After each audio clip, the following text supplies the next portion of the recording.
네, 여러분 안녕하세요. 뉴스입니다. 대선 전에도 대선 후에도 지방선거 전에도 지방선거 후에도 이 적폐연합들 한결같이 이재명 때리기에 여념이 없습니다. 왜 그럴까요? 왜 저들은 온 힘을 다해 이재명을 쓰러뜨리기 위해 안달이 나 있을까요?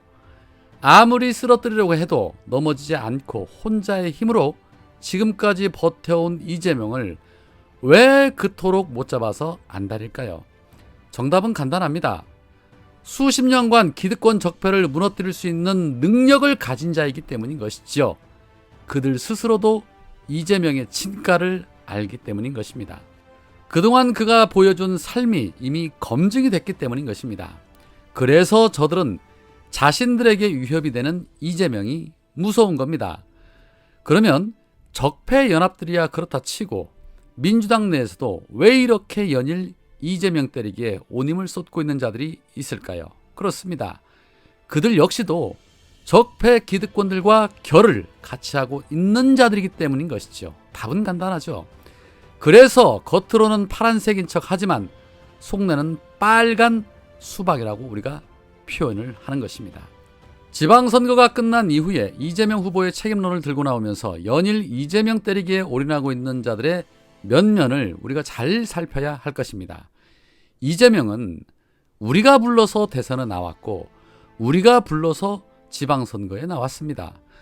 저들이 이재명에게 책임을 물어야 한다라면 차라리 지지자들 원망해야 하는 것이고 지지자들과 정면 승부를 해야 맞는 것입니다. 선거가 끝난 이후에 민주당 수박들에게 강한 쓰레기라며 강한 사이다반을 날린 양문석 의원이 오늘 또다시 페이스북을 통해 이런 말을 합니다. 보수신문에 먹잇감을 상납하는 자들, 우리는 이들을 수박이라고 부른다. 민주당 정치가 자유롭고 소신을 가지기 위해서 가장 먼저 넘어야 할 산이 보수신문이다. 보수신문 눈치 보는 정치는 자기만 망가지는 것이 아니라 민주당까지 망치기 때문이다. 보수신문에게 잘 보이려는 정치라면 민주당을 떠나야 한다. 보수신문도 먹고 살기 위해서 보수진영 독자들에게 입맛에 맞는 기사와 해설을 내보내야 한다. 민주당에 대해서 공정하게 기사 쓰고 제대로 해설해 본들 신문사 경영에 전혀 도움이 되지 않는다. 보수진영 내 헤게모니 장악에는 아예 도움되지 않는다. 보수신문도 먹고 살아야 하니까. 보수신문이 가장 좋아하는 아이템, 민주당 내에서 보수들의 입맛에 맞는 발언을 할 때다. 민주당 분열을 부추기는 발언, 보수 진영에 위협이 될 수 있는 정치인이나 정책을 저격하는 발언, 이런 발언은 반드시 대서특필해준다. 보수신문의 경영에 매우 도움되는 먹잇감으로 보수 진영 마음에 쏙 드는 기사와 해설을 제공할 수 있기 때문이다. 그래서 보수신문은 이런 짓을 하는 민주당 정치인들을 소신 있는 정치인이라고 지켜 세운다. 그리고 우리는 이들을 수박이라고 부른다 라는 글을 올렸습니다. 어디 하나 틀린 말이 없지요. 보수 언론들이 소신 있는 정치인이라고 지켜 세우는 자들, 대표적으로 이상민, 조홍천, 박용진, 서른 등등 많지요. 보수 언론이 욕하면 잘하는 것이고 보수 언론이 칭찬하면 잘못하고 있는 것이다 라는 것은 이미 만고의 진리입니다. 종편 채널에 패널로 시청자들을 설득한 능력도 없으면서 나가서 헛소리 해대고 이미지 관리하는 민주당 의원들 적지 않지요. 시민들이 다 지켜보고 있다는 것만 알아두시기 바랍니다. 자, 또한 오늘 박용진 의원은 한 라디오 인터뷰에서 저는 지난번 이재명 의원의 개항을 출마해도 반대를 했다. 이재명 의원은 당의 중요한 정책 자산인데 당이 급하다고 현금화를 시키냐? 이번 선거에 다 쏟아붓는 게 맞냐? 그러면 그 뒤에 당이 더 어려워지고 본인에게도 상당히 어려운 상황이 될 수 있다라는 말을 했다라고 밝히면서 지금 역시도 마찬가지다라며 이재명 의원의 전당대회 출마를 반대했습니다. 그러면서 전당대회 출마는 개인의 결정이고 개인의 판단이라는 점을 전제를 했습니다. 민주당이 잘 돌아가는 정당이라면 박용진 의원의 말이 맞을 수도 있겠죠. 그런데 그동안도 그랬고 지금 윤석열이 정권을 잡고 한동훈의 칼을 앞세워 이재명 죽이기에 혈안이 돼 있고 저런 가짜는 자들에게 정권이 넘어가도록 힘 한 번 제대로 안 쓴 자들이 이럴 때는 뭐라도 되는 양 입 털고 있는 걸 보면 정말 분노가 치밀어 오릅니다. 그런데 민주당이 지방선거에서 패하자 또 오만하고 건방지기로 소문난 국임당의 권성동이 자신의 페이스북을 통해서 지들 앞가림도 못하면서 민주당을 향해 오지랖을 떨고 있었습니다. 권성동은 어제 헌재가 김기현의 징계해야 된 가처분 신청을 인용한 것을 거론하면서 작금의 민주당 위기는 선거 패배 때문이 아니다. 선거 패배는 위기의 결과이지 결코 원인이 아니다. 지난 5년 민주당은 위기가 올 때마다 극단주의자들에게 의지했고 득세한 극단주의자들이 다시 위기를 불러오는 악순환을 반복했다.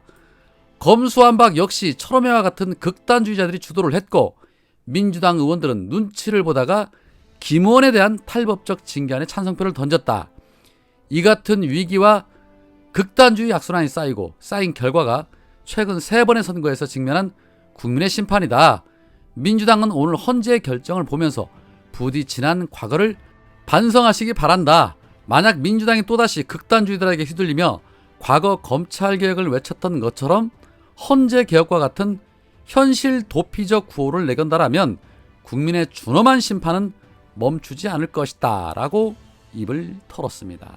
자, 권성동이 답을 줬습니다. 저들이 하지 말라는 것만 하면 되는 것입니다.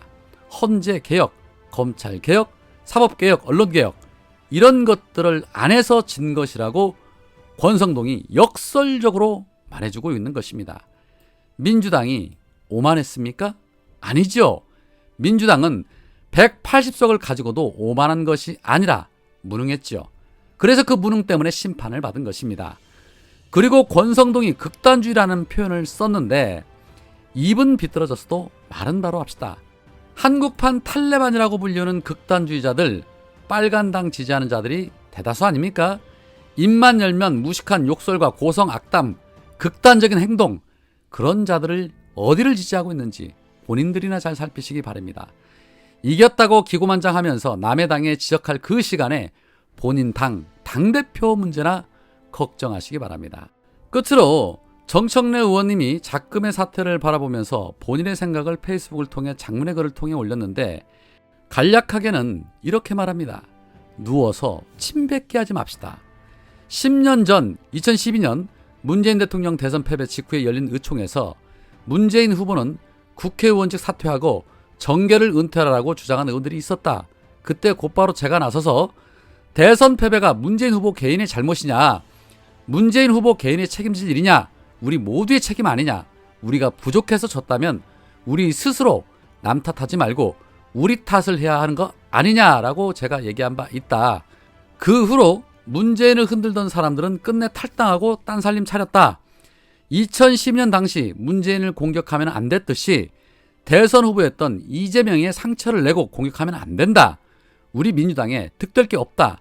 저쪽 사람들만 이기고 좋아할 일이다. 이재명 흔들게 하면 안 된다. 이재명을 찍었던 국민들에 대한 예의와 존중이 필요하다. 오늘 의총에서 누구 때문에 졌다라고 남 탓하지 않았으면 좋겠다. 우리 모두의 잘못이고 우리 모두의 부족이고 우리 모두의 탓이다. 지금 이 순간 우리가 하지 말아야 할 것이 있다. 그것을 말씀드리겠다. 핵 전쟁보다 더 말리기 어려운 싸움이 감정 싸움이라고 그런다. 감정에 휩쓸리다 보면 모든 이성적 논의가 마비되고 서로 각자의 사익적 주장만 하게 된다. 이런 말 있다. 화났을 때는 결정하지 말자.